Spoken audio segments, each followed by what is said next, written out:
this because these particular snails are smaller, so it's harder to dig them out with like a toothpick, like you would for gong gong, for example? You're right, but it's much more fun to suck it. You know what I mean?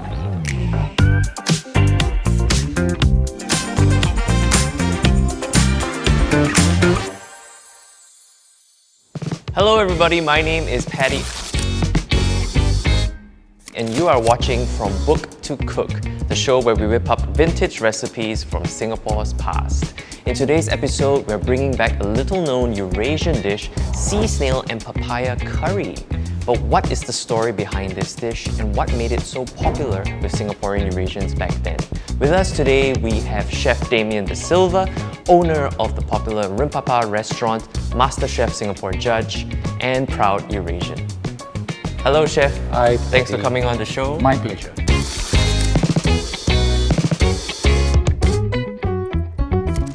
And today we're making sea snail and papaya curry. That's right. But it also has another name in Kristang Kristang. name, cari papaya. Cari papair, cung, siput, chupaku. Curry, papaya, Cung, siput, chupaku. chupaku. Yeah, that's what we're cooking. So this was a dish that you ate when you were young, when you were a child. When I was a small boy. Snails were available actually most of the time because Right. they actually, when the tide went down and in the mud flats, that's where you can get them. So yeah, I used to eat it quite often, at least 2 or 3 times a month. Oh, I see. And you would forage for these in the low I tide? would forage for this during the low tide. Is there a name for this snail? Oh wow, it's Sea stuck snail. on there. It's basically It's sea just snail. Yeah, the Malays sometimes call it siput. Siput. They also call them chuchut because of the sound that it makes when you eat them. Chuchut. Yeah, but actually it's siput. Right. Okay. So you lived near the sea when you were a We child. live quite close to the sea. We'll take walks with Granddad about half an hour and we'll reach, the beach. We get fan clams. Fan clams are actually clams that are really big and they stick in the mud and pull them out. Yeah, we also get remis, which is very, very small shells. You go to the sand, all you do is scrape and then you pick them up and you go back to fry. Yeah, the sea was like a playground to me. Wow. Yeah. Okay. So, and this was like the main protein that you ate when you were Well, seafood has been the protein for the Kristangs for a very long time. Most of the Kristangs in Malacca in the past were fishermen. And don't forget, in the past we talk about beef wasn't readily available just like chicken. Yeah. Wild chicken, yes. So seafood was readily available. Fish, seashells, your prawns, your mollusks. Right. These were the things that we ate quite a lot. I'm familiar with this dish as a Malay dish. Yeah. But the one that we're making today is a Eurasian. Eurasian. The So Malays cook what's- it very differently, but they use coconut as well. So for the Malay version, it doesn't have the papaya No, in it. it doesn't. And is it also It's like a lemak, almost like an ayam lemak, but done with sea snails. Right. What is it about the taste of this that The taste of the sea. It really tastes of the sea. Taste of the sea. And the flavor is really sweet. It's very addictive.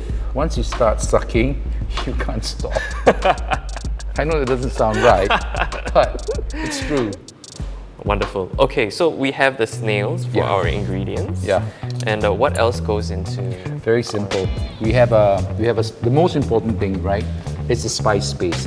The recipe is available on the NLB website, I'm sure. Yeah. So all the ingredients are there. There are chilies, shallots, galangal, there's lemongrass, turmeric, and you have to blend it really fine. Right. Right? And then the powder or the spice powder that is added to it is coriander. Coriander over Yeah. here. The coriander has got to be toasted first, and of course it's got to be ground fine as well.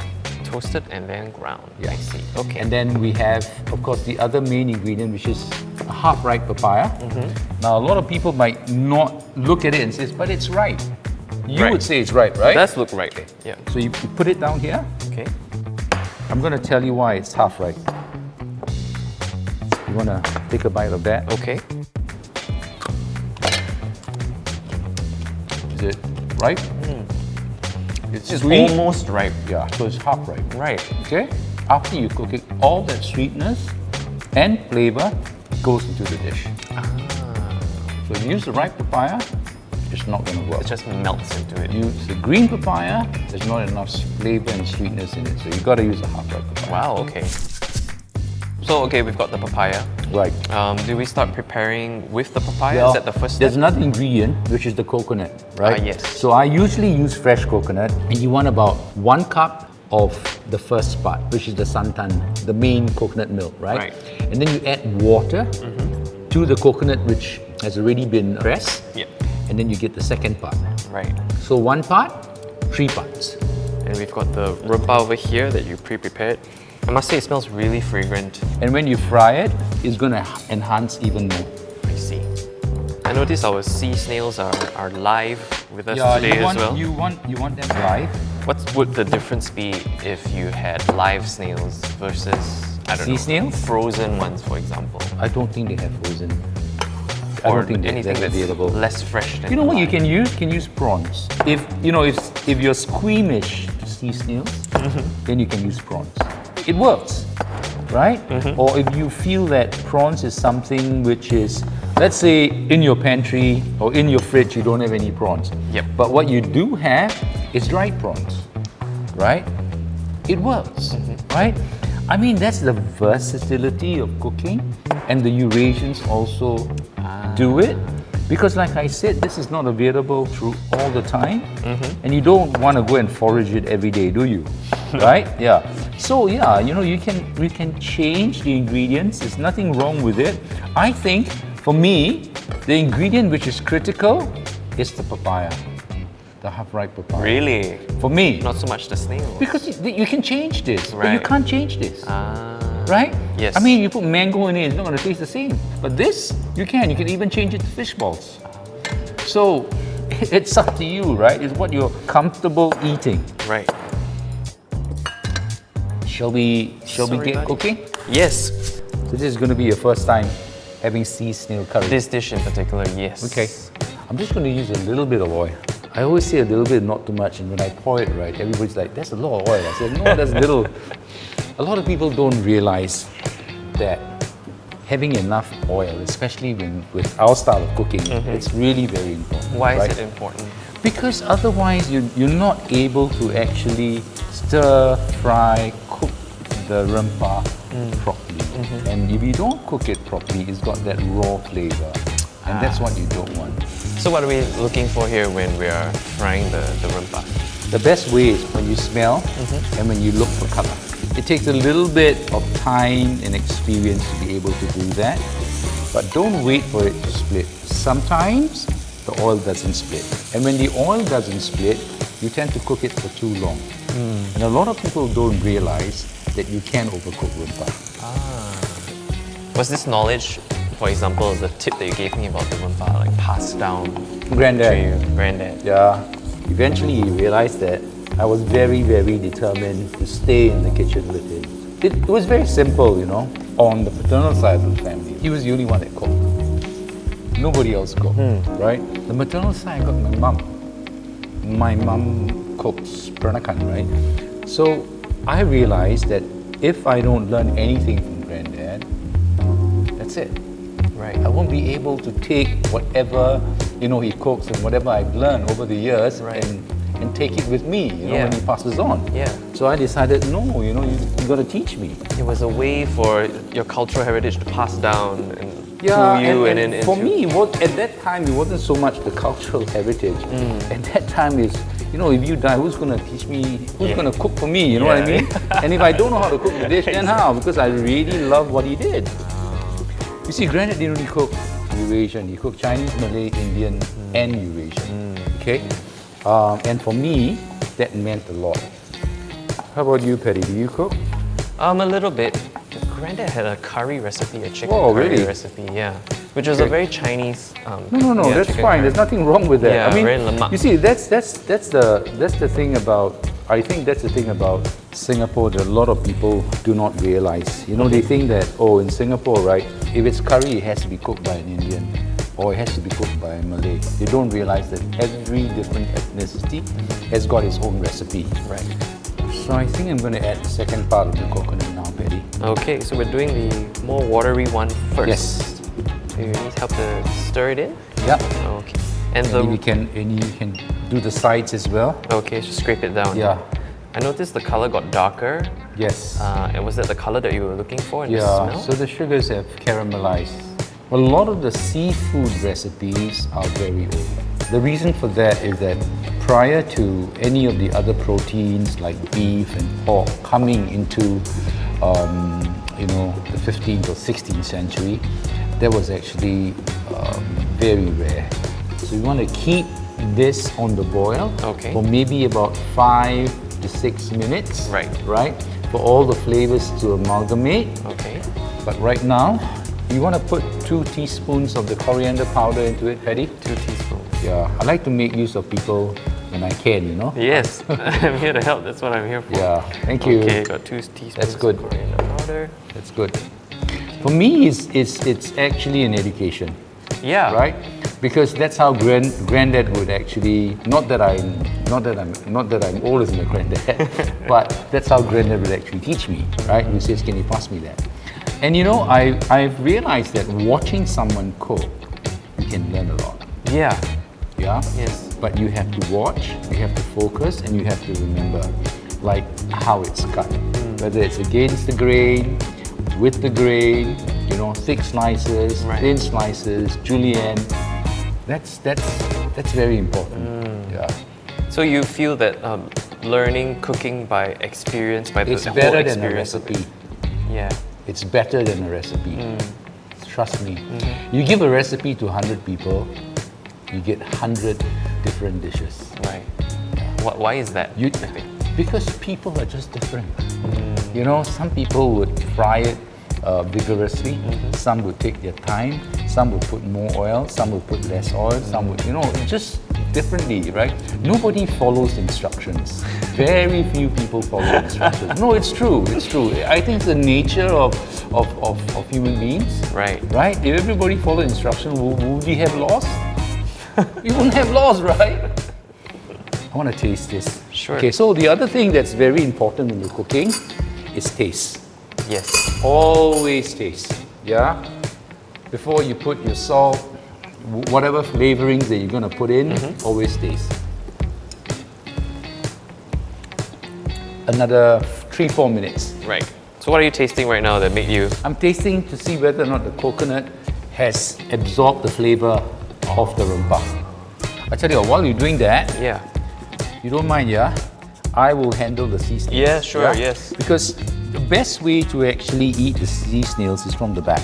So what we want to do is that we want to remove some part of the shells.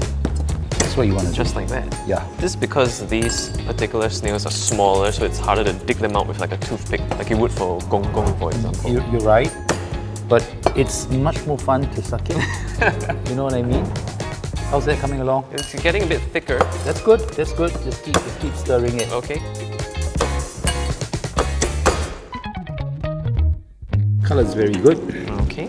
So let's put the snails in. Yeah. And we'll just keep stirring this as well? Yeah. I'm going to put some water in there. So it's thick, right? Yes. You're going to add more thick coconut milk. So you want to thin it out a bit first. Okay? I'm going to put some thick coconut milk in it. Okay. Okay? Sure. Do you need me to lower the heat for you now, or? Yes. Okay. You can put it to maybe about 5. Okay. So this time we're lowering the heat because... Well, it's to actually start to amalgamate all the flavors. And just stir it a bit, otherwise the thick coconut milk. It'll start to curdle. Yeah, it'll start to curdle. Put this in, okay? Okay. I love the color of this though. The papaya or the entire dish? Both, everything together, it looks Yeah. very beautiful. Yeah. So now what we're waiting is for the papaya to actually soften. I like how the ingredients are all, you could tell that they're just whatever people could find around them at the time. If you think of our grandparents and even beyond that, right? They were very, very adaptable. Yes. Very adaptable. Right. You know, they went around, they foraged for everything. And then I'm sure they were taught from a very young age what could and could not be eaten. So, you know, even the papaya, even before it ripened, at different stages, they would take it and they would cook it, right? So this one is half ripe. There was a dish or dishes for it. The green papaya, there were dishes, or you know, there was 2 or 3 dishes. The flowers, they also ate. Right. And you know, when you clean innards, the young papaya, the stem and the leaf are the best. Especially when you're cleaning the large intestine. Oh. Because the large intestine is the worst. So Right. you insert the papaya to get the leaves and you push it slowly. Very Just clever. Making use of everything. Everything, you're right. And you're like, right. doesn't matter if the papaya is not And ripe. you know what's sad? Nobody knows this today. I think that's very sad. True. Yeah. A lot of it's like tacit knowledge that's just handed down. But you know, for how many, for generations ago, Yeah, right? All this yeah. information is there, but nobody wants to learn it today. Why? I think perhaps maybe in about 2 minutes we can give it a try. Lovely. Okay, chef, let's dig in. Please. Yes, let me scoop some for you. So it's Thank just a nice amount of both papaya and the snails. Yes, please. Okay. Thank you. So how would we go about eating the... Do what you want to do. Okay. Try the papaya actually.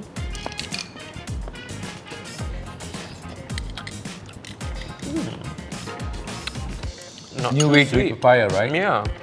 Savory, sweet. I'm gonna go for the snail. Go ahead. So we just suck it from the hole that we cut, right?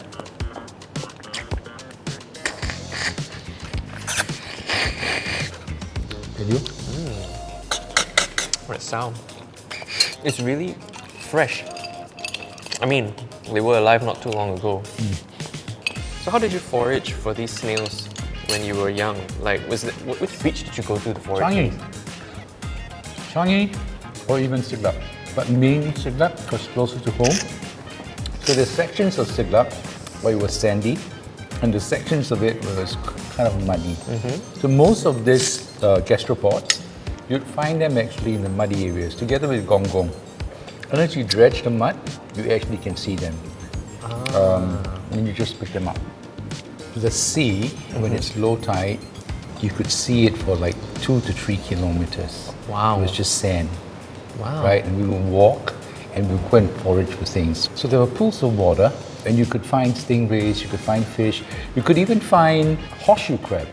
Oh, wow. Blancas, horseshoe crab. Right. So it was a lot of fun. I mean, as a kid, right? You know, you go around and you find one and you get really excited and you keep on digging and eventually it's 2 hours and Granddad was like, hey, look, time to go home. But you don't want to go home because you're having so much fun. So you come back and Granddad usually soak them in water to remove all the mud and whatever have you. And usually for dinner, he would cook. Right. What were the different seasons that you mentioned? There are different Well, seasons for... the monsoon season is when we don't actually forage for gastropods. We go and forage, well, we go and catch different things. We catch prawns.